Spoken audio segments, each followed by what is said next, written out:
However, if I have like fixed labor, then there will be confusion.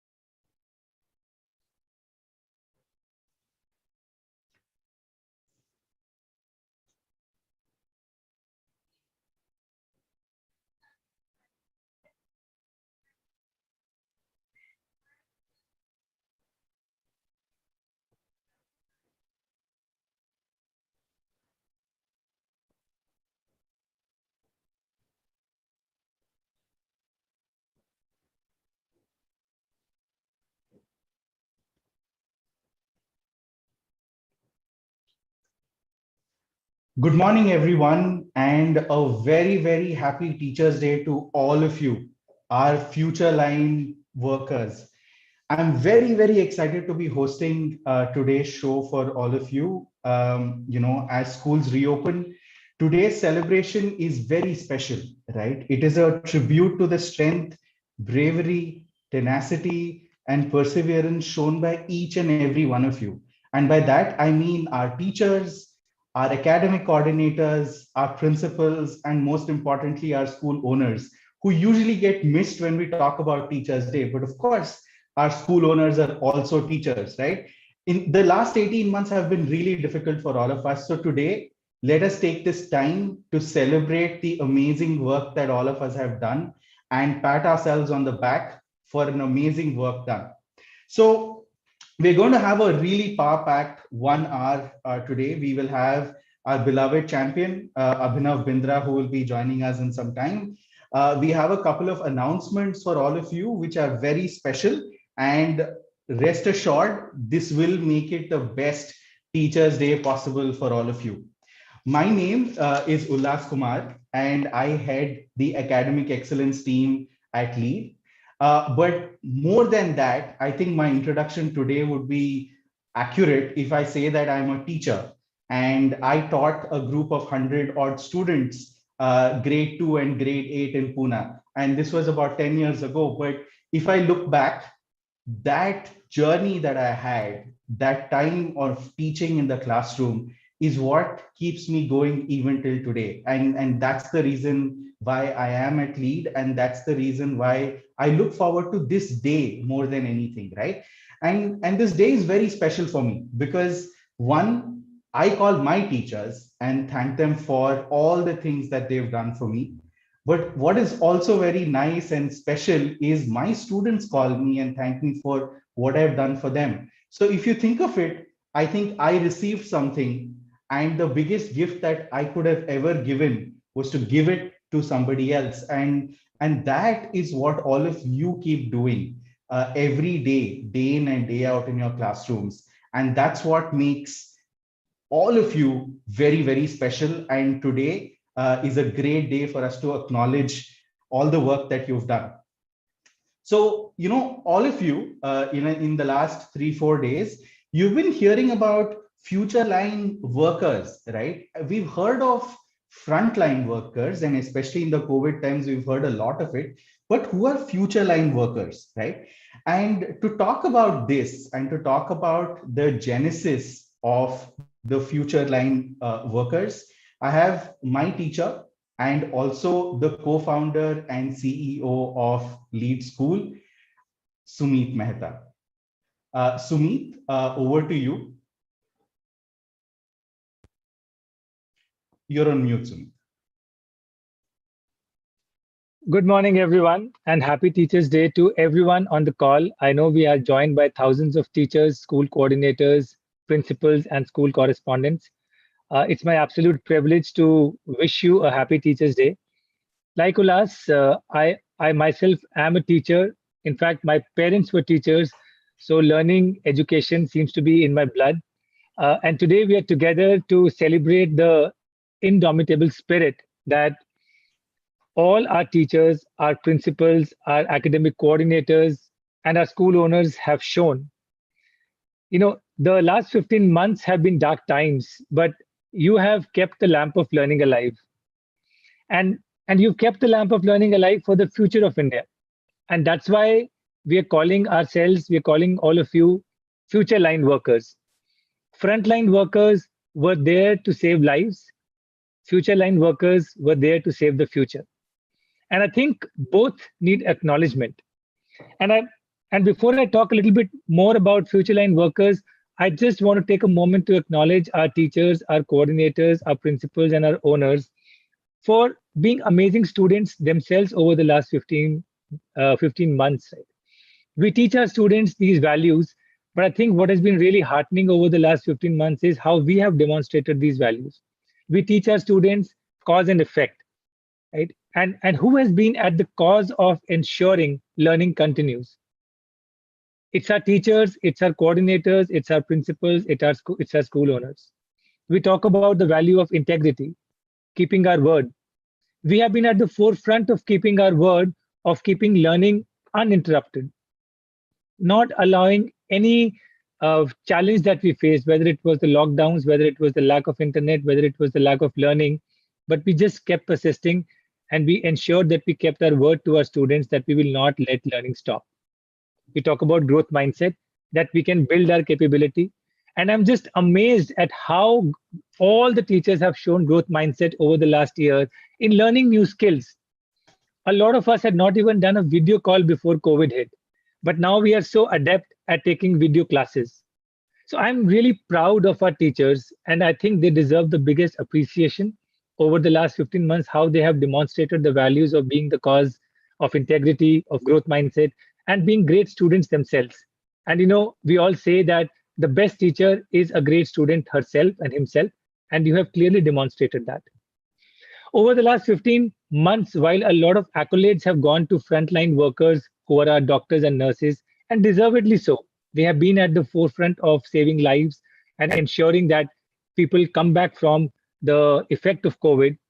Not enough has been spoken about future line workers, people like you and me, people like all of us in the call, who have actually managed a lot of conflicting priorities. I have heard of stories and I've heard of video calls where the pressure cooker whistle is going in the background, the doorbell is ringing in the background, your own child is crying in the background, and you have to handle your child on your lap while continuing the class.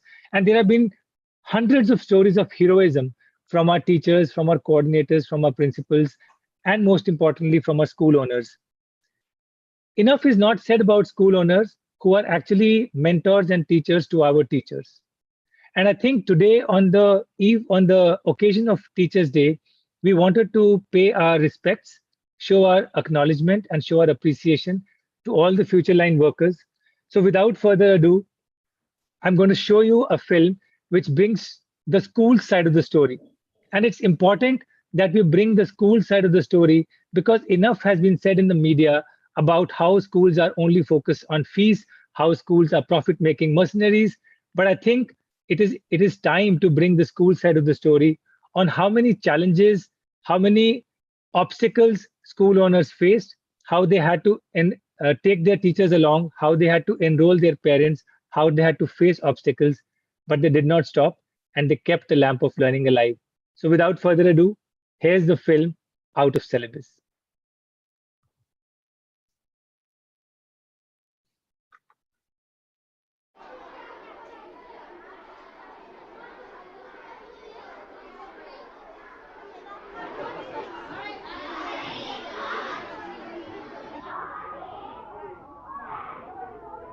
बरसों हो गए school चलाते, लेकिन ऐसा exam न देखा न सुना।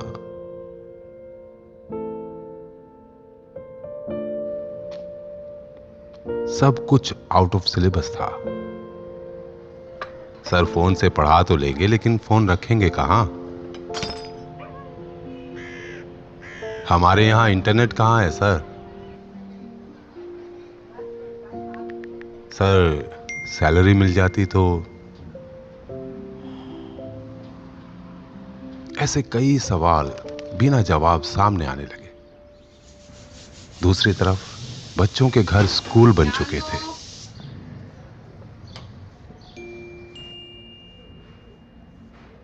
माँ बाप Arya, monitor. what are you doing? बच्चे तो स्कूल जा नहीं रहे, इतनी फीस किस बात की? कम से कम आधी फीस माफ होनी चाहिए। नहीं पढ़ाना हमें अपने बच्चों को यहां।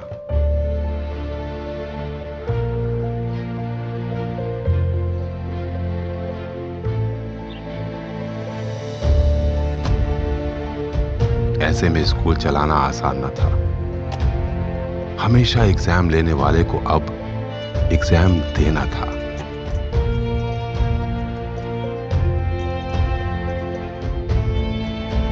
पर सवाल था बच्चों के भविष्य का, और यह सवाल कठिन जरूर था, पर आउट ऑफ सिलेबस बिल्कुल नहीं था। तेरी उड़ान का मैं आसमां, तू रोशन चिराग सा कर रोशन जहां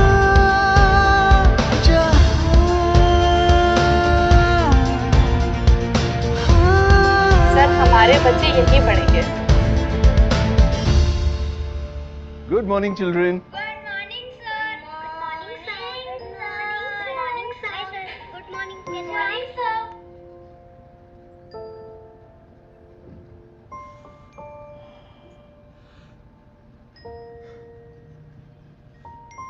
Excuse me, sir. Your video is off. कुछ थे फ्रंटलाइन वर्कर्स और कुछ फ्यूचर लाइन वर्कर्स। आओ मिलकर हर उस स्कूल चलाने वाले को सलाम करें जिन्होंने इस कठिन वक्त में भी अपनी जिम्मेदारियों को नहीं छोड़ा।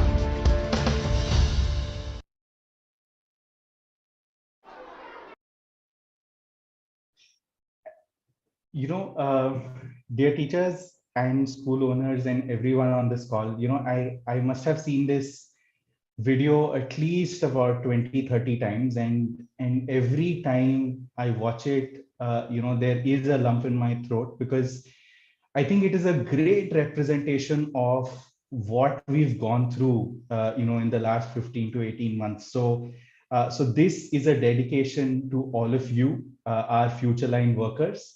And in this time, if we continue to operate from the place where we know everything, we will not succeed. There are a lot of things that made this environment out of syllabus for us. The only way we can succeed in an environment which is out of syllabus is if we can achieve excellence. And if we can make sure that come what may, rain or shine, COVID, non-COVID, dengue, no dengue, anything, we will still succeed. And that is what will help us succeed while we reopen schools and while we continue with the rest of the academic year, right? So when we need to do that, what we look for is inspiration. And to inspire us and to make sure that we are engaged and we can go into the future, we have Mr. Abhinav Bindra, a national hero, right? A quick introduction about Abhinav Bindra. I know that all of you know enough about him before I call him onto the call. Please listen to this carefully, right? I think because this is just, the journey has been amazing, right? And I think all of us can learn something from listening to him today. So Abhinav Bindra's journey to become the first Indian to win an individual Olympic gold and the first Indian to win a world championship gold in air rifle shooting is an example of single-minded quest for perfection. His victory at the Beijing Olympics was not just a personal one. It broke a sporting barrier that had haunted the entire nation of 1 billion for more than a century. Born in Dehradun, he won over 150 individual medals in a career that lasted more than 20 years. Recipient of the Arjuna Award and the youngest recipient of the Rajiv Gandhi Khel Ratna Award, Mr. Bindra was also conferred with India's third highest civilian award, the Padma Bhushan, in 2009. He was also conferred the title of Honorary Lieutenant Colonel in the Territorial Army. For his exceptional services to the sport, he was awarded with a Blue Cross in 2018 by the International Shooting Sport Federation, which is the ISSF's highest honor. But what will bring a smile onto all of your faces is post his retirement from active sport, he founded the Abhinav Bindra Foundation, through which Indian grassroots athletes are granted scholarships to train at the center and grow to become world-class athletes. With that introduction, I'm very, very happy to welcome on board Abhinav Bindra. Good morning, Abhinav, and welcome to the call. We have thousands of teachers and school owners who are listening to us today, and it's very inspiring to talk to you. Welcome. Thank you very much. Good morning to everybody as well. Very, very happy Teachers' Day to all of you. As it's already been clearly pointed out, you play a huge, huge role in nation building. You are our future line workers. And I'd just like to take this opportunity to express my gratitude for all the work that you've done over the years. And of course, in the last couple of years, where there have been tremendous challenges, you've done tremendous service to the nation, and you will continue to play probably the most important role in nation building going forward, because ours is a very young country, and all of you are the ones who will instill certain values into society and our young society, who will take our country forward. So again, a very, very happy Teachers' Day, and thank you very much for having me with you today. Thanks, Abhinav. And you know what makes this day even more special for us is what's happening in the Paralympic Games at this point in time. I saw you tweet about Manish Narwal, and who won the gold. What is very, very heartening for us is Manish is part of one of our partner schools in Faridabad, Kundan Global School. And you know, we wear that honor with pride right now. And you know, thank you for inspiring many such youngsters, and look forward to many more such youngsters winning golds. Yeah. Okay, let's get started. Abhinav, you know, we would like to know, you know, the more young and ambitious Abhinav Bindra, right? All those years ago. How are you as a student, and any memories that you have from your school life that you can share with us? I was an average student. I think as a young boy, I was reasonably good at school, but I wasn't very good at sport. In fact, as a young boy, I hated sport. And I look back at my life a little bit as a young boy. Probably the only talent as a 10-year-old boy I had was to miss physical education classes at school. That was my real talent as a young boy. But I was always encouraged by my family, by my father specifically, to try sport, to attempt sport. It took a while to take up that idea, because I had to find the right sport which worked for me. I did try many. But as I said, I did not much care for the running around of more sports. But when I was introduced to the sport of shooting, I really fell in love with it, because, you know, the first session that I had, and I really enjoyed it. To be successful in this sport, I had to stand still, and there was not much running around. So that is how I took up sport. But that is how I entered into this sport. But to be successful in this sport, I also had to make sure that my weakness became my strength, and I had to work a great degree in also my physical fitness. But it was a wonderful journey, I would say, of sport. It was a long journey, as you mentioned in your kind introduction, of 20 odd years. And now that you know, I have exited my investment of sorts and look back at my career much more dispassionately. You know, I don't look back at those 150 medals that you talked about that hang on a wall or two in my house.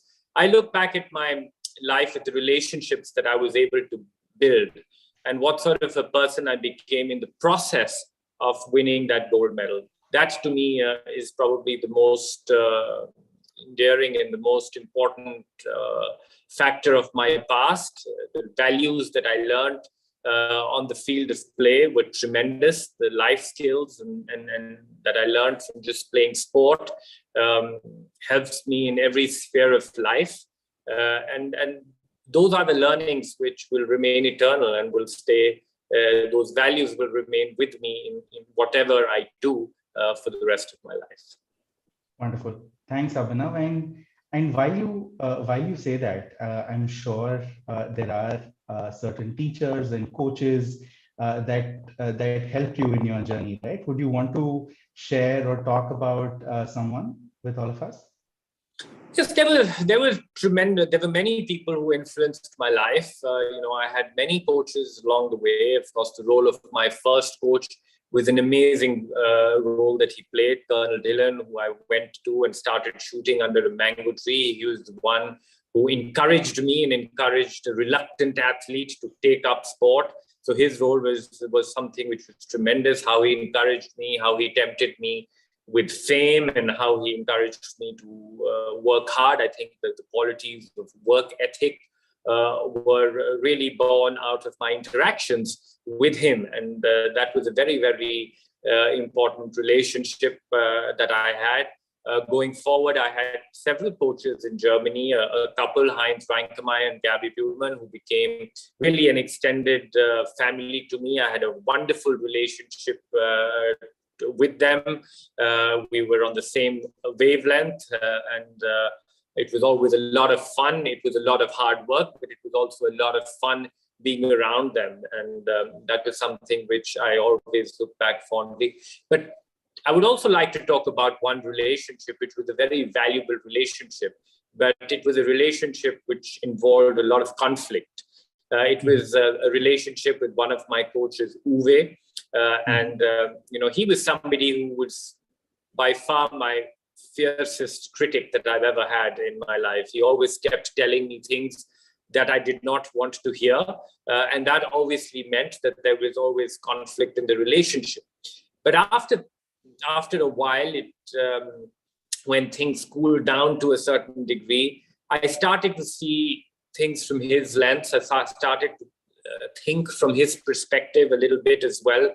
And I learned that what he was trying to tell me that also had tremendous value and had tremendous importance in what I did. Maybe 98 out of 100 things what he told me, I didn't agree. But the two things that did stick ended up becoming the most valuable insights that I ever got in my sporting career, and which really helped me tremendously succeed in sport. So sport was also a vehicle to help me work with relationships, which involved a little bit of conflict. And I realized that the relationships which teased me, which pushed me, often became the most valuable relationships that I ever had. So it was a tremendous journey of building these relationships with a varied group of people.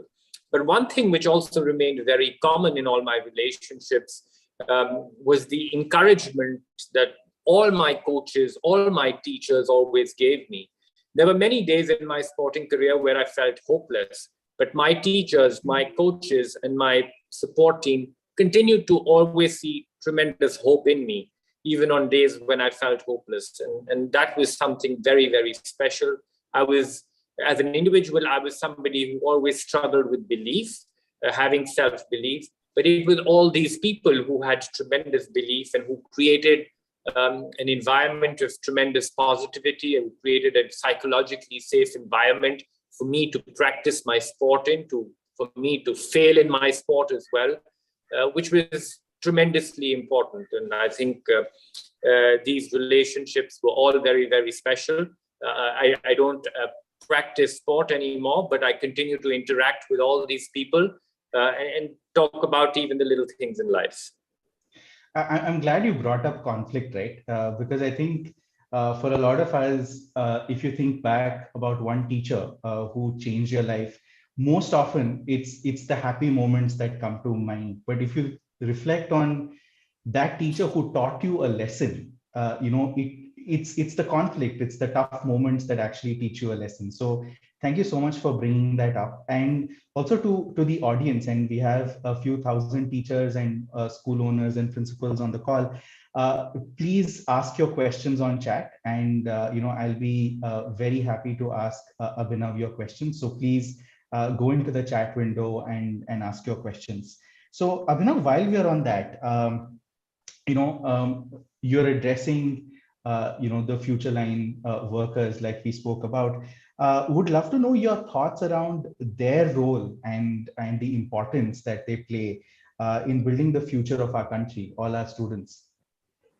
Well, I think they have the most important role in our society, and I think in the introduction, Sumit spoke a little bit about values, and I believe is perhaps the most important thing in our country going forward. How we instill values into children. Our country being such a young country, I feel that the values to our children have probably the most important aspect of our education system.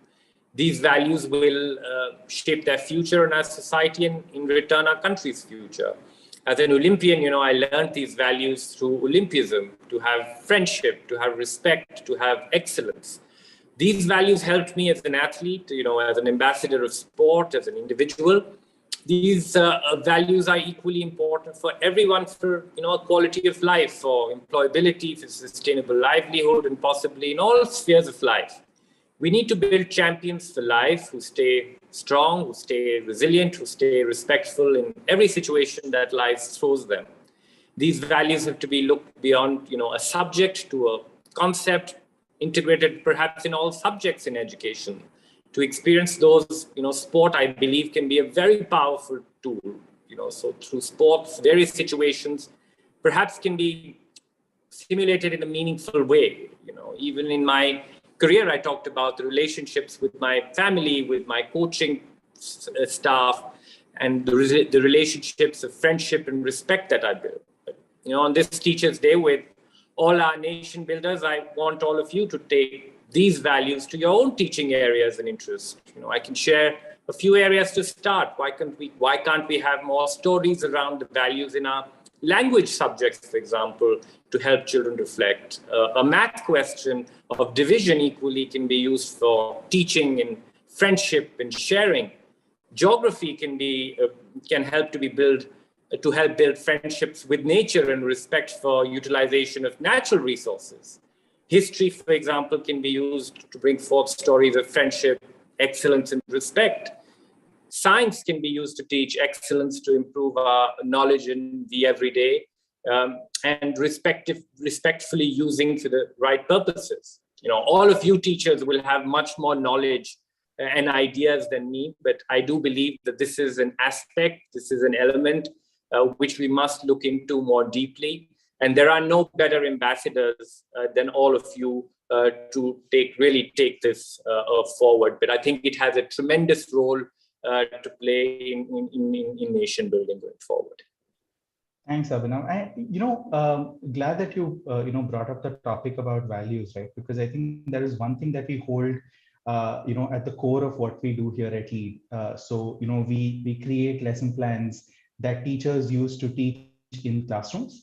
And what we've done and consciously done is we've tried to integrate these values into our lessons. So the division example that you brought up is something that we do, right? So that it's important that children just don't learn math for the sake of learning math, but it's important that they understand why to do it and what are the implications of doing such a thing, right? So yeah, I completely agree with you, and I'm glad we're aligned on that. Thank you.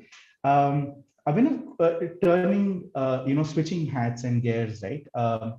So we spoke about you being an athlete, but right now you are also someone who's running academies, and that is what a lot of our school owners and correspondents and key decision makers on this call, will relate to, right? So. What motivated you to start an academy, and what keeps you going? Because I think a lot of us have also started these schools, but I think during the time of COVID, it's been really hard for all of us to continue to do that, which was also part of the film, right? So how do you continue to inspire yourself as a mentor? Well, I think I received so much from sport, and I do believe that it is my personal responsibility to give back to sport, to give back to society. And that has been a very meaningful journey to me, to be involved in the work that my foundation does, and to be involved in the centers of excellence and the high performance centers that we built. What we've tried to do is bring in global best practice in the areas of science, technology, engineering, analytics, and medicine in sport, and really utilize those in grassroots athlete training. These are all new concepts, and it was, you talked a little bit about challenges. It was, whenever you bring something new, it's always challenging for it to fit in, to gain the interest of all athletes, to change the way of training, to change the way of thinking, obviously. But obviously change, as we all know, is the only constant of life, but change is also met often with tremendous amount of resistance. But that's all right. That's the way life is. And what sport also taught me was to remain patient, and what sport taught me was to remain resilient. And that's what I've tried to do. And slowly but surely, as results started to come in our way of working, and more athletes in the larger ecosystem started to really understand the value of what we did, there was a wider acceptance that we gained from the entire ecosystem. Of course, COVID has been a very challenging time also for the world of sport, but it's also meant that we've had to show continuous adaptability in what we do. And sport, again, is all about learning to adapt to different situations. You spoke earlier a little bit about a growth mindset, and a growth mindset is all about having that flexibility in mindset to be open to adapt to changing circumstances. And that's exactly what we've tried to do. Of course, COVID has been an environment that we've all had to adapt to. But I think what we also lose out is, COVID has also changed us in many ways, has touched us as human beings in many ways, has altered a little bit of our thought process in many ways. And I think we've also had to remain quite awake to the changing mindsets or which is being brought by this changing environment. So it's all been about having this flexibility in mindset, having the ability to adapt to situations, to remain resilient, and not to give up. I think there's no better teacher than sport to bring in all these values. That's so true, right? Because I think what we've noticed, and we work with about 2,000 schools and more across the country, is that the school owners who were able to adapt quickly and adapt to the needs of the parents and children were the ones who were able to succeed, right? And I think the ones who waited for somebody else to change their fate, which was, let's say, the government, government officers or anybody else, I think were the ones who were sort of left behind. So I'm glad you bring that up to say that, our fate is in our hands, and we need to be flexible, we need to adapt, and we need to have the growth mindset to succeed in a world like this. So thank you so much, Abhinav. And we've had a lot of questions that are pouring in right now, and I've tried to club in three. One is, and surprisingly, everybody wants to know about your childhood, right? And what got you to move to the sport. So Asim Bhagwan, Satya, and Gauri Shankar, the three of them have asked about, what was that turning point in your life, that got you towards sport, that got you towards shooting? Because, you mentioned about not being interested, in physical activity, right? What was that turning point in your life? No, I think what got me interested in the sport was, of course, I found it really interesting. It's, shooting as a sport is a very, very individual sport. And, you talked about taking your fate in your own hands. And my sport is all about that. You own your success and you own your failure, and you completely are in control and responsible for what you achieve. So I really loved that element going forward. Team sports did not attract me because, it was something that the success in it was, you had a full team had to be responsible for it, but this was a very individual pursuit, and I was quite interested in this whole aspect. But you spoke about a very important aspect. You called it a turning point aspect, and perhaps I'd like to just take a minute to talk about the turning point of my life as an athlete. I spoke briefly about my inability to really gain self-belief early on. I was somebody who always struggled with that. I always had a tremendous amount of difficulties to really believe in my abilities. I tried hard. I worked with many psychologists. I worked with many trainers. But after a while, I stopped chasing self-belief. And the turning point really came when I stopped chasing self-belief and I really started chasing self-respect. And that self-respect really came from the fact that I'd done everything humanly possible to train for the Olympic Games.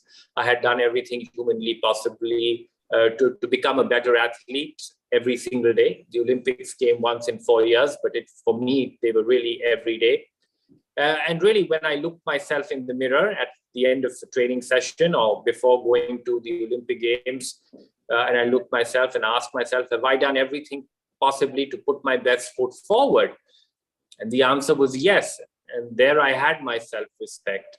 And there I was already a big winner. I was a big winner even before I shot the first competition shot at the Olympic Games, because I was a winner in my own eyes. And that to me was my life's greatest turning point. Phenomenal. And Abhinav, connected to that, we have a question from Trinath Desi Boina, who asks about more on, at the Beijing Olympics on that day. Can you share your emotions before going in to take your first shot, and what were your emotions after winning that gold? Well, I think as going in, I was in a secure state of mind because, as I just said, I had my self-respect.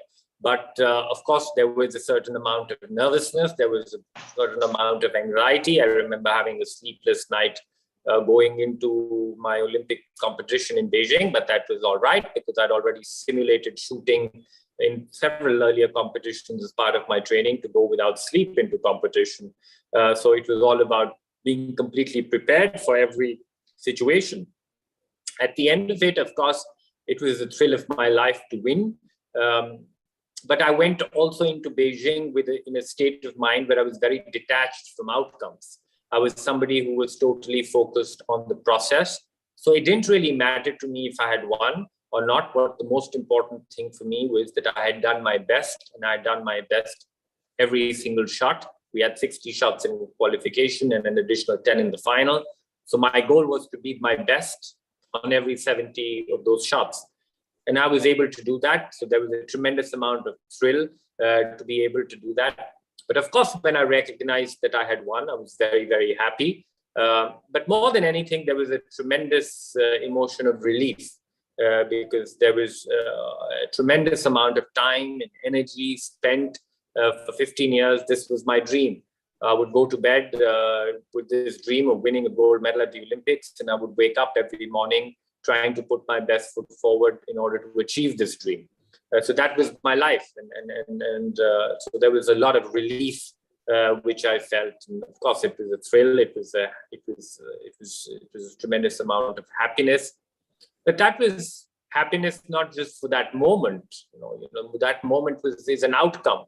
And I wasn't so attached to that outcome. I was more attached to the whole journey. The Olympic success on that particular day was not the result of those 70 shots. It was a result of 15 years of tremendous amount of hard work until then. And I looked back at all of those years, and I looked at, the world sees us from the podium and above. Right, but there's a huge, large canvas of work that we put in, which is below the podium, which normally nobody sees. So that is what I really look back with a tremendous amount of fondness and a tremendous amount of passion. Abhinav, when you talk about this, I think a lot of emotions and thoughts went through my head, but I think what is most relevant for us today is what our grade 10 students are going through, right? Because everybody was expecting board exams. Everybody knew that by March, we will have an exam. And suddenly, the CBSE has come out and said, hey, we'll change the entire exam pattern, right? And you'll have a different term one, you'll have a different term two, and all the teachers on this call are in turmoil already, right? Because they're like, hey, I knew how to teach, and I knew exactly how to make sure that my children could get great marks, but the game has changed overnight. So any advice for them during this time? Absolutely. An athlete's life is very similar. We get to be prepared for something, and suddenly there are changes, and a challenge is thrown at us, which we've not anticipated. The Tokyo Olympics being a very recent example, where the games were postponed for a complete year, which meant that every training schedule of every athlete across the world was changed. But I think these are situations which often will come by in life. And I think it's all about acceptance and really practicing acceptance. The people who are able to accept this situation and not resist it are the ones who are going to be able to succeed much more, I believe. Whenever we are thrown with these challenges which take us out of our comfort zone, and I believe this is a situation for all your grade 10 students and teachers, which pushes them a little bit out of their comfort zone to a degree. Some of them react by just accepting it, moving on and adapting to it. But a lot of us, and that is absolutely all right, because it is human nature, we resist it. And we resisted, what is this? How are we going to do it? And this is not fair, and this and that. But when you reflect back on all your reactions after a couple of years, you would yourselves recognize that was just a waste of time. I think it's all right to whine and grumble for a couple of days, but then I think that acceptance has to come in, and you have to move on and make the best of that situation. So it's about accepting, not resisting it. If you let go of this resistance, it will open up your mind. It will give you that space. It will bring in that creativity that is needed to overcome such challenges. And I'm sure that you will go ahead and adapt and succeed. But let go of the resistance and just accept is what I'd like to advise. Thanks. And Abhinav, we started off the conversation by talking about how it's important to excel, and it's important to be amazing and great at what you're doing, especially in these times, so that we as a teaching community can succeed and students can succeed. So can you share, and we love the number 5. So can you share, let's say, 5 tips towards winning in any field, and what would they be? Well, I think the shortest way to success is hard work. So hard work is something which is critical. I think having patience is very, very important. I think we live in a very fast-moving world, and patience is something which we see is not is being shrunk a little bit. So really have patience. Persist. I think persistence is very important. You will encounter failure, and that's absolutely all right. But it is important to persist. It is important to have integrity and honesty in whatever you do, because it is about having honesty to your goals as well. When we see a lot of young kids, they set out a goal, but sometimes they give up on that goal and move to a new goal. But it is so important to remain honest to your goals and to persist with your goals, even when there is failure. So very important to have that honesty and integrity towards your goal, and how you conduct yourself in order to achieve those goals. So that is, I think, a very, very critical element. And the last element I talked about, which is certainly something which really helped me, is what I talked about. It's gaining your own self-respect.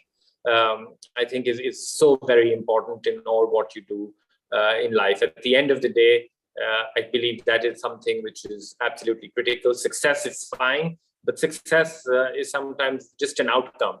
But the self-respect, what you will gain, is something which will stay within you for your entirety and for your entire life. So also chase your self-respect. So hard work, patience, perseverance, integrity, and self-respect. So those are the five, key secrets that you're sharing with all our teachers and school owners. Thank you. Abhinav, everybody kept asking about the Beijing Olympics, right? And that was the pinnacle of success. What was the opposite of that? Where were you in your deepest of lows? And can you share what was your learning and how did you get out of it? I'll share I'll give you two examples. You spoke about, everybody's asking about the Beijing Olympics, and I understand where that's coming from. But I'd like to start off with my most successful day in my 22 years in sport. And that success, my happiest or my most important day in my sports career was not Beijing. My most important day in my sports career was a training day. It was the 31st of December. It was a cold day. And it was the last training session of the year. There was not many people watching me, so there was no euphoria around whatever I was trying to do. I had to do 100 sit-ups, and I had a trainer from Australia who was a tough trainer with me. And at count 95, he said, "Oh, you're done for." He miscounted, and he said that, "Oh, you're done for the day. You're done for the year. Well done." And I looked back into his eyes and said, "No, I have 5 more to go." So that was my most favorite moment in my 22 years in sport. The toughest moment in my sporting career was perhaps the Athens Olympics, where I had broken an Olympic record and finished 7th at the final. I shot a very bad final. To win a medal on that day, I had to shoot 10 very average shots in the final, but I happened to shoot the 10 worst shots of my life. And a few days after that event, it was known that the floor I was standing on had a loose tile underneath, which reverberated every time I shot. So that was perhaps a very tough moment. But I'd also like to end this story by telling you an interaction I had with my mother 5 minutes after the Athens Olympic final. My parents were there in Athens, and I met my mother. And of course, my world had already come tumbling down. I was sad, I was depressed, I was disappointed. And I spoke to my mother, who said that, the most you could have done today was win a bronze medal or a silver medal. But you are going to win a gold medal, and you're going to win a gold medal in 4 years' time. So ironically, that came true. And it taught me that one must never argue with a mother's instinct. I would say a mother and a teacher's instinct there, right? Thanks so much. Final question, Abhinav, and we are talking about a really dynamic world, right, where everything is changing. There was this story that a mentor of mine used to talk about, which is that if our forefathers came in, from let's say 300 years ago, they would come in and see that the whole world has changed. But somehow the only place that they would recognize, is the classroom, because the classroom has remained the same. But I think the pandemic and I think the few years before the pandemic has changed that completely, right? And I think our perception of a school, our perception of a teacher itself has changed. So in this environment, how do teachers look at upskilling themselves, right? And what is it that they should do to still be very, very relevant in the world around them? Yes, I think, of course, COVID has been an extreme situation for the world, but I think it's a great reminder that, change is something which is a constant. The world is evolving and changing in different methods, I think, and technology, I think, is something which is what we are seeing change and really impact our lives on a day-to-day. And I think COVID has forced us to embrace technology like no other. But I think it is all about doing your best, upskilling yourself every day. You want to also improve yourself as teachers. You want to improve yourselves as what you do, and you want to be better than what you were yesterday. And that would mean that it is all about embracing this change and incorporating different things that exist, technologies that are coming into the world, and how you can do that. And I think, we talked about COVID, and I think one innovative way what will need to be done, and I think teachers will have to play a tremendous role in that, is, I think what kids have missed out in the last 2 years are these friendships, is this solidarity, which is so important to the human race. And it is so important on how the role of teachers in going forward, and how all of you will be able to capture the solidarity, capture these friendships again, even in this strange world where, the social interaction is very limited and continues to remain limited. Yes, things are changing, and they're changing and opening up slowly. But again, how does one upskill, and how does one leverage on technology? How does one leverage on different ways to even capture these elements into remote learning? I think this is something which is an important food for thought. Awesome. Abhinav, such a pleasure having you. Any parting thoughts before we say a final thank you? No, I think, again, a great pleasure to be with all of you today. I think you really are all our future line workers. I have tremendous respect for all of you, for the work that you do. And I think, as I said already, you will have a tremendous role to play in our nation's future, because ours is a very young nation, and all our young kids have to be driven in a certain manner. And you are the ones who will be these drivers, and you will be the drivers of change. Awesome. On that note, Abhinav, a very, very happy Teachers' Day to you too. I'm sure you'd be calling your teachers and wishing them a happy Teachers' Day, and so would all of us. Thank you so much for spending the hour with us. We really appreciate all your tips, and I think what I'm walking away with is that when you're met with a challenge, accept it and not resist it, I think is the biggest takeaway for me. So thank you so much. Really appreciate your time. See you. Thank you. Thank you for having me. Wonderful. So on that note, let's carry on. We had our champion. We had Abhinav Bindra, who addressed all of us. He said, he gave us 5 tips to succeed. He said hard work, patience, perseverance, integrity, and self-respect. If you have all of these 5 things, you are going to succeed in life, right? And while he was leaving us, he also spoke about 2 other things. One, he said that it's important that you embrace change. And in a world where everything is changing, it is important that you accept it and you never resist it. And the moment you start to accept things, you will start to find solutions. And the last thing he said, and he shared with us, was, I think in this world where everything is changing, technology will play a very, very important role in education, in making sure that we succeed as a society, right? So what all of you have been doing exceedingly well over the last 15 to 18 months is that all of you have been able to move online. And I know that all of you are teaching my class at home classes. There are lead school at home classes that are going on. And it's important that we accept this new reality, right? So classrooms that way are not confined to physical spaces anymore.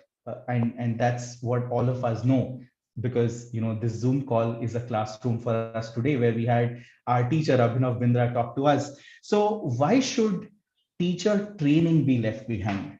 That's my question for all of you today, because for us, teacher training till today has been about somebody from Lead coming into your classroom, coming into your school, and training you on, let's say, the teacher app, or training you on routines, training you on other things. But starting today, and this is the first big surprise that we were talking about, starting today, we introduce Lead Academy. And Lead Academy is a digital platform that empowers all teachers, principals, and school owners with skills that transform them to become super teachers, right? And I'm super, super happy to be announcing and unveiling to all of you Lead Academy. Let's go in and have a quick peek into what this is all about.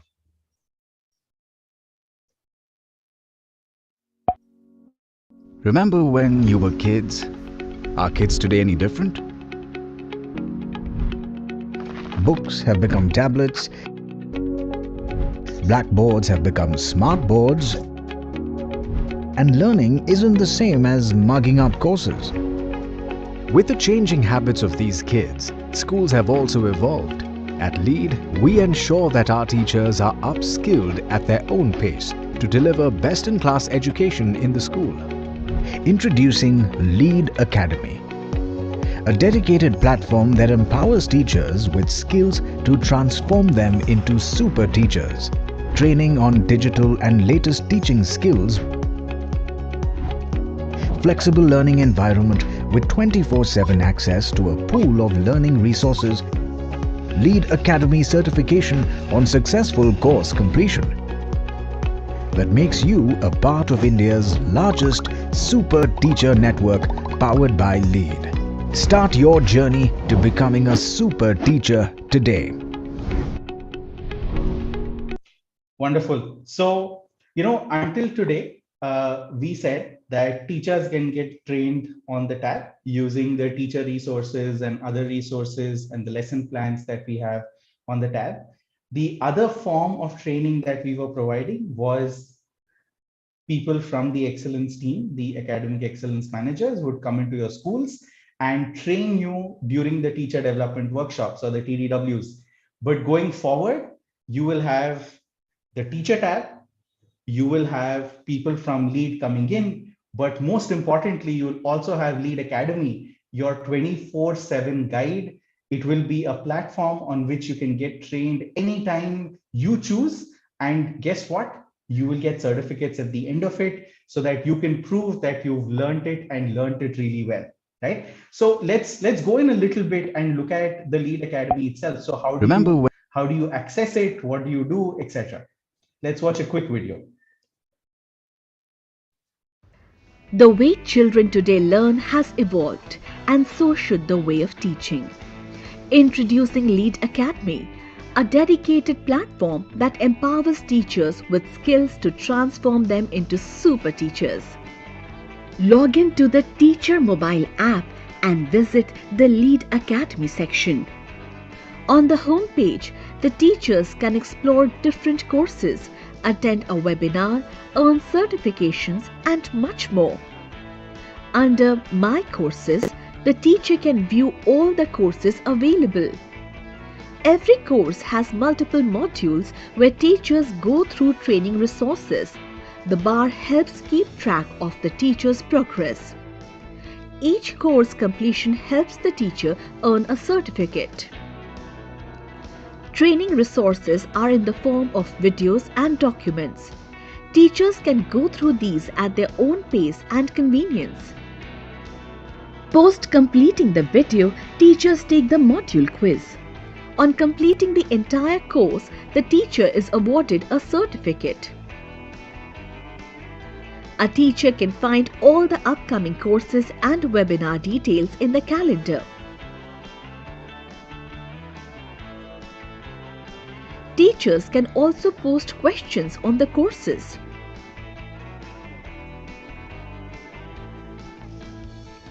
Want to know more about Lead Academy? Visit the About Us section under More. Become a super teacher now with Lead Academy. Teachers, school owners, everyone on the call, the biggest gift that you can give someone is the gift of learning.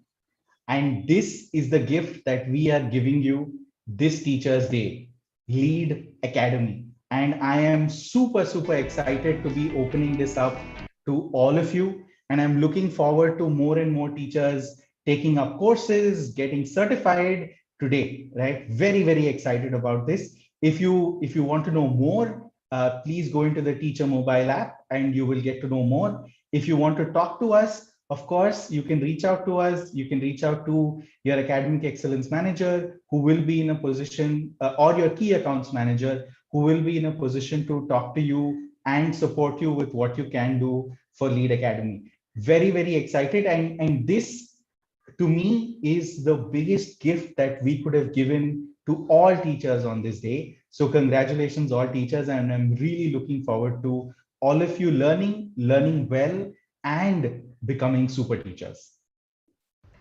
The way children today learn has evolved.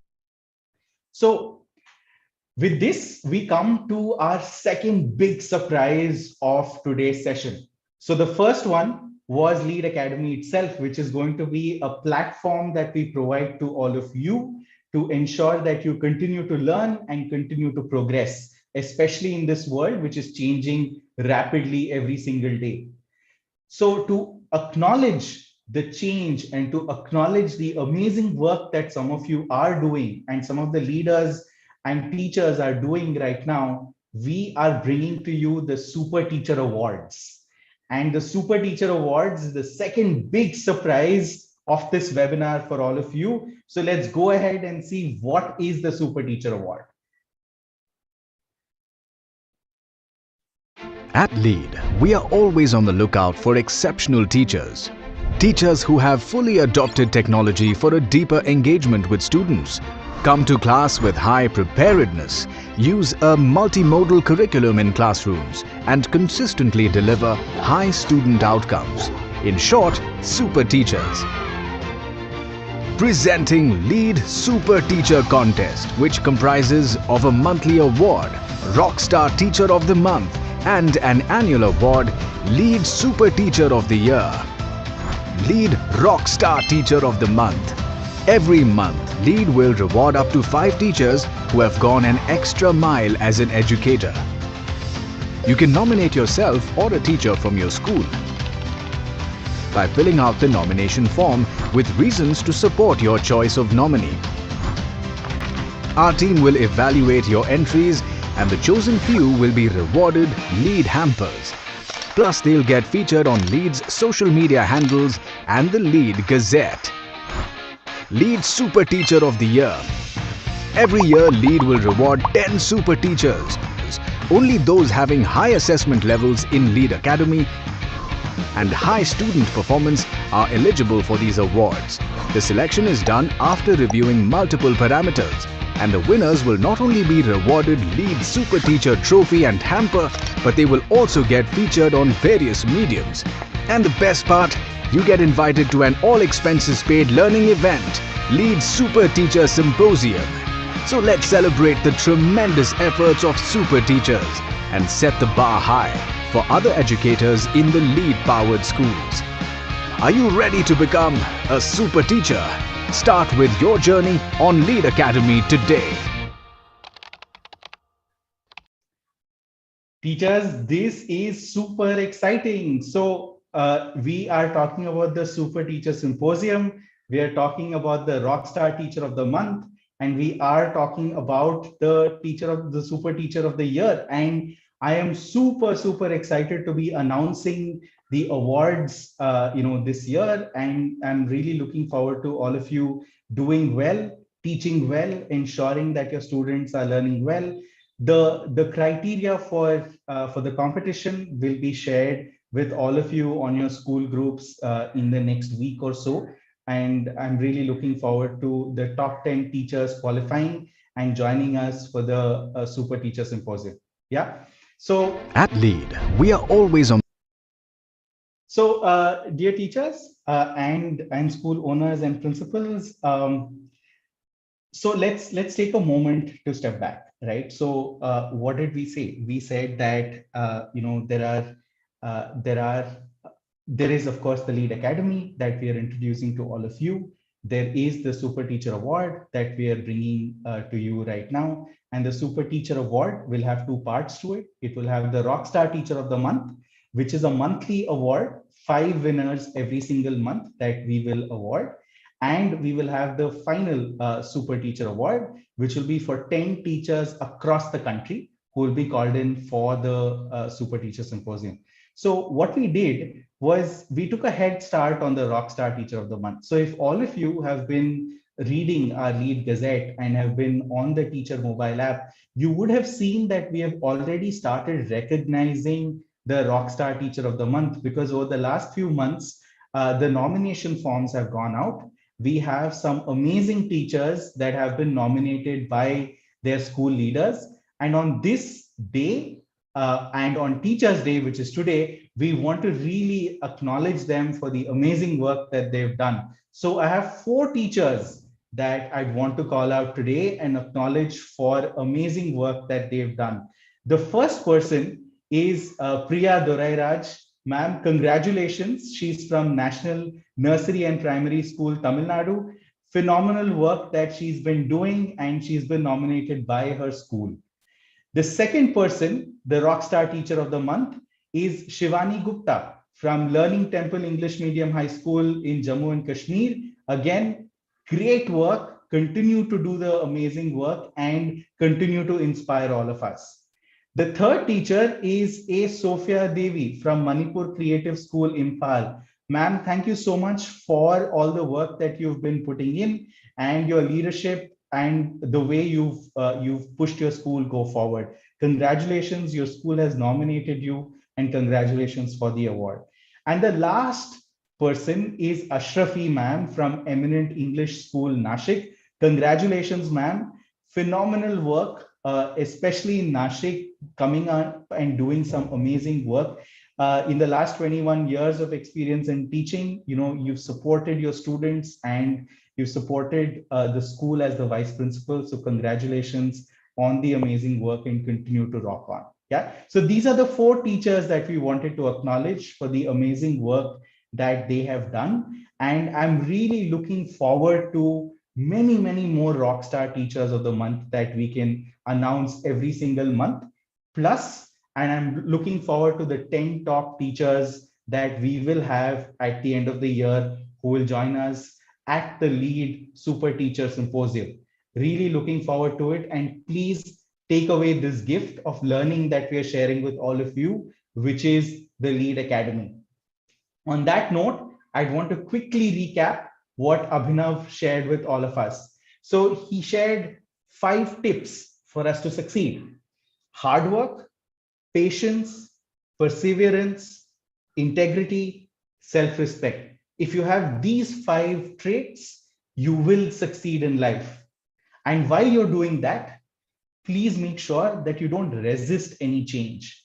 You accept all the change that comes towards your way. This was especially towards the grade 10 students that we have. The exam structure has changed. A lot of things have changed. So please don't resist it. Start to accept it, right? And finally, for us to grow, for us to become super teachers, for us to succeed, for us to grow the future of this country and make it very, very bright, it is important that we embrace change and we embrace technology. So please start using Lead Academy right away. And I'm really looking forward to all of you learn.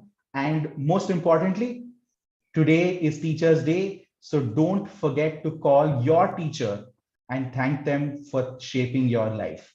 On that note, thank you so much. Thanks for being a wonderful audience, and a happy, happy Teachers' Day to all of you. Thank you.